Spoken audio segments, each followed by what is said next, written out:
Civil society is one of those terms that you might hear in a politician's speech, maybe in a line about the importance of maintaining a strong relationship between the government and civil society.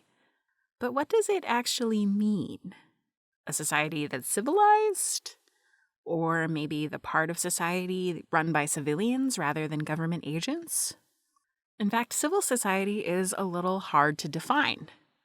Let's start with what it's not.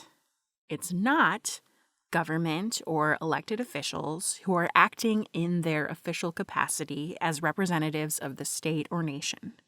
That is the political sphere. It's also not businesses or corporations who exist primarily to make a profit. That's the economic sphere. And lastly, it's not purely private aspects of society, such as family or home life. Civil society exists in between these three spheres and includes all of the non-governmental groups, associations, and institutions that citizens form and join.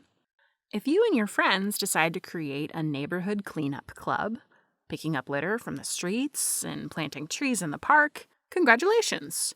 You've just joined civil society. Some other examples of civil society include religious organizations, professional associations, charitable groups, or interest groups.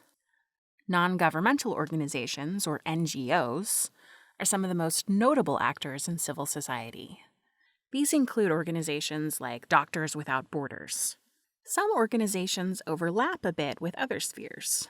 Labor unions, for example, are voluntary organizations, but they overlap with the economic sphere by petitioning businesses for better wages and working conditions. NGOs that have a humanitarian mission, like Amnesty International, may overlap with the political sphere, since they petition governments to change how they treat their citizens. Some non-governmental actors are harder to classify, like the news media. Where does it fall in civil society? It usually has some goal of making money, but it also helps inform citizens about the workings of government and helps hold politicians accountable to the public. So the media plays a central role in civil society. So what's important about civil society? Well, all of these organizations help connect people to their communities, and many of them strive to improve society by influencing these spheres. Often they're in conflict with one another. But most importantly, they show us that there are many ways beyond voting or running for office to become involved in issues that you care about.